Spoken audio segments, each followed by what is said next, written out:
Objective clear तो result clear के साथ हम फिर से MKR क्लासेस चैनल पर मैथ से संबंधित कुछ ऑब्जेक्टिव प्रश्न लेकर आए हैं, जो कि कल के एग्जाम में आपको देखने को मिल सकता है। ठीक है, तो भाग लेमा A बराबर BQ प्लस R में Q बराबर 0 तब होगा जब, माने Q बराबर 0, Q को कहा गया भागफल। भागफल 0 कब होगा? तो जब भाजक बड़ा होगा। भाजक माने जिससे भाग देते हैं, भाज्य छोटा होगा, तो इसको भाज्य कहते हैं, इसको भाजक कहते हैं। 5 में 4 से भाग होगा? नहीं होगा। तो फिर जैसे अगर 5 रहता तो 5 एकम 5 लगाते, 5 से छोटा है तो 5 में 4 से भाग नहीं लगेगा, तो हम तो यहाँ 0 देंगे। ठीक है, 0 देंगे तो 5 0 से गुना किए 0, 4 में 0 घटा 4। इसका मतलब क्या हुआ, यहाँ भागफल 0 कब होगा? तो इससे भाग दिए हैं, तो जिससे भाग देते हैं उसको भाजक कहते हैं, भाजक को B द्वारा सूची करते हैं, और जिसमें भाग देते हैं उसको भाज्य कहते हैं। इसका मतलब B है जो कि A से बड़ा, तो B A से बड़ा। ठीक है, भाग लेमा A बराबर BQ प्लस R में R बराबर 0 तब होगा, R का मान 0 तब होगा जब B A को विभाजित करेगा, तो वही B A को विभाजित करेगा। A बराबर BQ प्लस R में मौसा A, B का जो मौसा होगा वो किसके मौसा बराबर? अगर मान लो कि यहाँ शेषफल अगर 0 आता है तो मौसा तो हमको B हो जाएगा, तो यहाँ शेषफल तो 0 नहीं है, यहाँ शेषफल तो R है। तो A, B का जो मौसा होगा ना वो आगे किसके मौसा के बराबर होगा? तो B, R का। अगर यहाँ पर 0 रहता तो इसका मौसा B होता, यहाँ 0 नहीं है तो A, B का जो मौसा होगा B, R के बराबर होगा। ठीक है, 125 और 15,8 गुने 8 प्लस 5, तो मौसा 125 का 15, माने 125 का 15 का जो मौसा होगा वो आगे किसके मौसा के बराबर होगा? तो यहाँ 5, यहाँ पर तो शेषफल तो 0 नहीं है, तो शेषफल 0 नहीं है, इसका मतलब 125 15 का जो मौसा होगा ना वो 15 5 के बराबर होगा। अगर शेषफल 0 होगा तब इसका मौसा 15 होगा, यहाँ शेषफल 0 नहीं है, माने इसके स्थान पर अगर 0 होगा तो मौसा 15 होगा, अगर 0 नहीं है तो 15 5, माने 125 15 का जो मौसा होगा ना वो आगे 15 5 के मौसा के बराबर होगा। यदि मौसा 392 को 32 16, चलो देखो इस तरह का भी क्वेश्चन देखने को मिल सकता है। यदि मौसा 392 को 32 16 बराबर 8, माने 392 32 16 का मौसा 8 है, तो 392 32 16 का लौसा क्या होगा? तो कुछ नहीं कीजिए, ये वाला संख्या को दोनों में से कोई एक को भाग कर दी। तो 8 को हम इसमें भाग किए तो 49 मरते कटा। कितने मरते कटा? 49। तो 49 का लास्ट वैल्यू 9 है, एक का लास्ट वैल्यू 6, तो 9 6 कितना हुआ? 54। तो देखिए किसके लास्ट में 4 है, तो लास्ट में 4 यहाँ है और कोई में नहीं, तो बस आंसर हो गया। ये दो संख्याओं का मौसा 25 और लौसा 50 हो तो संख्याओं का गुणनफल क्या होगा? तो संख्याओं का गुणनफल का फार्मूला था मौसा गुने लौसा, मौसा गुने लौसा। तो 25 50 में गुना कीजिए 1200। प्रत्येक धनात्मक सम पूर्णांक के लिए निम्नलिखित में कौन सत्य है? तो मानिए इसमें कौन सम पूर्णांक होगा? अगर Q को हटाएंगे 2 + 1 3 होगा, तो 3 तो सम संख्या नहीं विषम है। Q को हटाएंगे 3 तो 3 एक विषम संख्या है। Q को हटाएंगे तो 2 एक सम संख्या, तो यही आंसर। 38 25 के अभाज्य गुणनखंड में 3 का अधिकतम घातांक क्या होगा? तो 38 25 को जिसका घातांक पूछेगा आप उसी से भाग कीजिए। 3 से भाग किए 3 एकम 3, ठीक है, 3 दूना 6, शेष बचेगा आपका 2, 3 7 21, 3 5 15। अब जोड़िए 5 7 12, 12 2 14 1 15, 15 भी 3 से कट जाएगा तो भाग कीजिए, 3 चौका 12, ठीक है, 25 से 75, 5 2 7 7 4 11, 3 से कटेगा ना, क्योंकि 3 से काटने का नियम कि सबको जोड़ दो। जैसे यहाँ सबको जोड़े तो 12 है, तो 12 3 से कट रहा है, इसका मतलब पूरा संख्या 3। तो 38 25 के अभाज्य गुणनखंड में 3 कितने बार आएगा? तो 3 2 बार आएगा, ठीक है। 625 के अभाज्य गुणनखंड 5 का अधिकतम घात, माने 625 को आप 5 से तोड़िए। अब देखिए 625 में 5 कितने बार आएगा? तो 4 बार। निम्नलिखित में कौन अभाज्य है? तो अभाज्य किसको कहते हैं? जो खुद से कटे। ये 15 खुद से कट रहा नहीं, क्योंकि 15 3 से भी कट रहा, 5 से भी कट रहा, तो अभाज्य नहीं। 23 है जो कि खुद से कटेगा, 23 न 2 से कटेगा, न 3 से कटेगा, न 5, माने कोई संख्या से नहीं कटेगा, खुद से ही कटेगा, तो उसी को हम क्या कहते हैं? अभाज्य।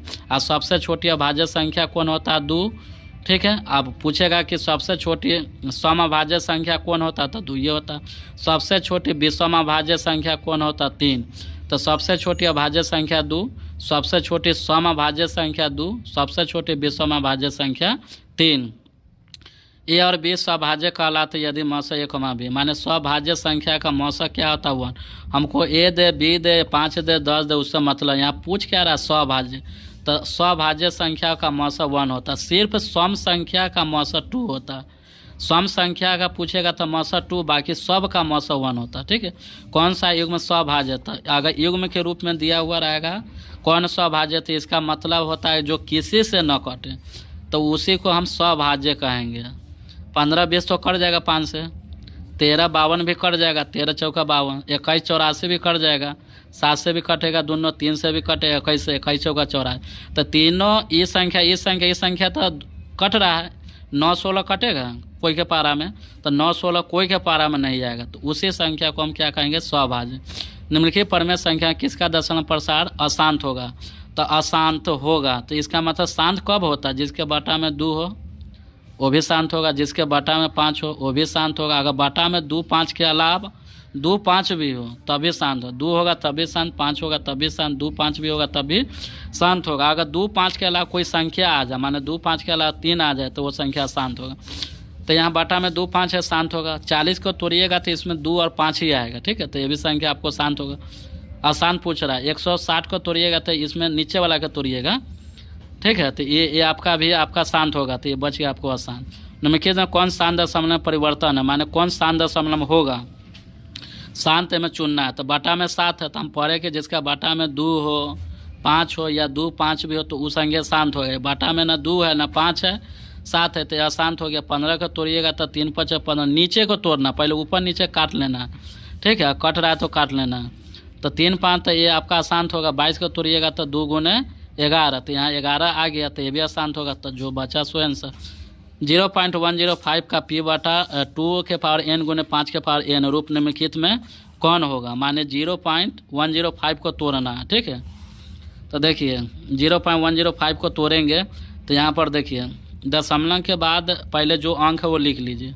तो दशमलव के बाद जो अंक है वो लिख लिए 105 है। दशमलव का कै गो अंक है, 1 2 3 गो है, तो 1 पर 3 शून्य, इसको काटो, 5 से कट रहा है, तो 5 दूना 10, 5 एकम 5 से काटिएगा तो 5 दूना 10, तो 2 गो शून्य बच जाएगा, तो बैठा दी। 21 और 200 कटेगा नहीं कटेगा, तो नीचे वाला को तोड़ दीजिए। ठीक है, तो नीचे वाला का तोड़िएगा तो इसमें 2 आएगा 3 गो और 5 आएगा 2 गो। ठीक है, तो आपका आंसर क्या होगा, 2 आएगा 3 गो, 5 2 गो है। फिर 121.096 के पी बटा क्यू रूप में क्यू का रूप क्या होगा, माने नीचे का रूप पूछ रहा है हमें। नीचे का रूप ये है ना, तो इसी को तोड़िएगा ना, यहाँ 0.96 को तोड़िएगा तो 1 पर 3 शून्य होगा, काट कूट कीजिएगा तो नीचे वाला हमको देखना है। तो नीचे वाला देखिएगा तो उसमें 125 आता है नीचे में काट कूट के, तो 125 तो 5 का क्यों है, तो इसमें तो 2 नहीं है, तो 2 नहीं, तो 2 के पावर 0 दे देंगे। ठीक है, निम्नलिखित में किसका दशम प्रसाद शांत नहीं है, तो शांत नहीं माने अशांत चुनना है। ठीक है, अशांत चुनना है। तो यहाँ पर 8 है, 8 को तोड़िएगा तो सिर्फ 2 आएगा, तो ये शांत हो गया। 6 15 को काटिए। ठीक है, 3 दूना 6, 3 5 15, तो 5 आया, तो ये भी शांत हो गया, ये भी शांत, ये भी शांत। 512 8 का क्यू ही होता है, तो 8 को तोड़िएगा तो सिर्फ 2 ही आएगा ना, तो ये भी शांत, ये भी शांत, ये भी शांत, ये आपका आसान। निम्नलिखित में किसका दशम प्रसाद शांत नहीं है, शांत नहीं है इसका मतलब अशांत चुनना है। तो 2 5 के रूप में शांत है, ये भी 2 5 के रूप में शांत है, ये भी 2 5 के रूप में शांत, यहाँ 2 3 के रूप में। ठीक है, तो ये आपका अशांत होगा। निम्नलिखित में किसका दशम प्रसार शांत है, शांत चुनना है। ठीक है, 15 बटा 1600, 15 बटा कितना 1600, तो यहाँ 16 को तोड़िएगा तो सिर्फ 2 आएगा, 2 को शून्य के मतलब 100, तो 100 क्या होता है 25 चौका 100 माने 5 का स्क्वायर और 2 का स्क्वायर, तो ये 1600 का तोड़िएगा सिर्फ 2 5 ही मिलेगा। ठीक है, कौन शांत है, तो बस हमको यही पता चल गया था शांत है, आगे तोड़िएगा सब अशांत। निम्नलिखित में कौन परमेय संख्या है, परमेय संख्या √49 बटा 100, 49 के वर्गमूल तो 7 होगा, लेकिन 101 का वर्गमूल होगा नहीं, तो 101 का वर्गमूल तो नहीं हुआ, तो यह अशांत होगा। 32 बटा 64, 64 का वर्गमूल तो 8 होगा, लेकिन 32 का वर्गमूल होगा नहीं, तो ये भी आपका अपरमेय संख्या होगा। √81 बटा 91, 81 का वर्गमूल तो 9 होगा, 91 का वर्गमूल होगा नहीं, तो ये भी संख्या अशांत हो गया, तो जो बचा आपको परमेय संख्या हो जाएगा। ठीक है, परमेय संख्या को ही शांत कहा जाता है। ठीक है, इसमें थोड़ा बोलने में जो दिक्कत हुआ उस पर अति नहीं करना। जिसका पूरा वर्गमूल निकल जाए वो परमेय संख्या होगा, जिसका नहीं निकलेगा अपरमेय। 49 का वर्गमूल तो निकला, लेकिन 101 का नहीं, तो अपरमेय। 64 का वर्गमूल तो 8 होगा, लेकिन 32 का नहीं, अपर में। 81 का वर्गमूल 9 होगा, लेकिन 91 का कोई वर्गमूल नहीं, तो अपर में। तो जो बचा वो परमेय संख्या। निम्नलिखित में कौन अपरमेय नहीं है? अपरमेय नहीं, इसका मतलब परमेय। तब अपरमेय किसको कहते हैं? जिसका वर्गमूल ना निकले। रूट 11 का वर्गमूल निकलेगा नहीं, तो अपरमेय। इसमें कह रहा अपरमेय नहीं है, तो अपरमेय नहीं है माने परमेय हमको खोजना। तो रूट 11 का वर्गमूल नहीं होगा तो ये अपर में हो गया। ये भी 15 का कोई वर्गमूल नहीं होगा तो यह अपर में। रूट 5 का भी वर्गमूल नहीं होगा तो ये भी अपर में। तो ये तीनों जब अपर में होगा तो न बच गया पर में। निम्नलिखित में कौन अपर में नहीं है? तो अपर में नहीं, इसका मतलब पर में। तो देखिए यहाँ 3 का कोई वर्गमूल होगा नहीं, तो नहीं होगा, इसका मतलब अपर में। 3 का वर्गमूल होगा नहीं, इसका आपस में तो कट नहीं रहा है, तो इसका पूरा वर्गमूल तो निकलेगा नहीं, तो यह अपर में। अपर में नहीं, इसका मतलब परमेय संख्या। तो रूट 3 से रूट 12 कटेगा, रूट 4 मरते, 4 का वर्गमूल 2। निम्नलिखित में कौन परमेय संख्या नहीं है? परमेय संख्या नहीं, इसका अपरमेय। अगर पॉइंट के बाद आगे जाके संख्या ब्रेक कर जाए तो वो परमेय संख्या होता। पॉइंट के बाद आगे डॉट डॉट चल रहा, अगर समान संख्या रिपीट हो रहा 6 6 6, अगर समान संख्या रिपीट हो रहा तो वो भी परमेय। पॉइंट के बाद आगे जाकर संख्या ब्रेक लग जाए वो भी परमेय। अगर पॉइंट के बाद आगे डॉट डॉट दिया हुआ, अगर समान संख्या रिपीट हो रहा तो वो भी परमेय। यहाँ भी पॉइंट के बाद 45 45 समान संख्या रिपीट हो रहा तो ये भी परमेय। ठीक है, तो ये बच गया आपका अपरमेय। 2 धन पूर्णांकों ए और बी के लिए मस ए, बी गुना लस ए, बी है, टोटल के बटा ए बी बराबर हो। अगर इतना क्वेश्चन पूछता है कि मस ए, बी गुना लस ए, बी किसके बराबर, तो हम पढ़े थे कि एचसीएफ ए, बी गुने एलसीएम ए, बी बराबर क्या पढ़े थे? ए, बी, बोले ए गुने बी, एचसीएफ यानी मस ए, बी गुने लस ए, बी माने ए, बी का मस गुने ए, बी का लस, वो किसके बराबर होगा? तो ए गुने बी का। ठीक है, तो ए गुने बी, तो ए में बी से गुना का ए बी, लेकिन टोटल के बटा में करा ए बी, तो हम टोटल के बटा में ए बी से भी कट गया 1। अगर बटा में ए बी न होता ना तब इसका आंसर होता है ए गुने बी यानी ए बी। ठीक है, परमेय संख्या 43/2 के पावर 4 गुने 5 के पावर 3 का दशमलव प्रसार दशमलव के कितने स्थानों के बाद रुक जाएगा? तो नीचे में हाईएस्ट पावर जितना होगा ना वही आंसर होगा। तो हाईएस्ट पावर 4 है तो 4, इसमें भी हाईएस्ट पावर 4 है तो 4। ठीक है।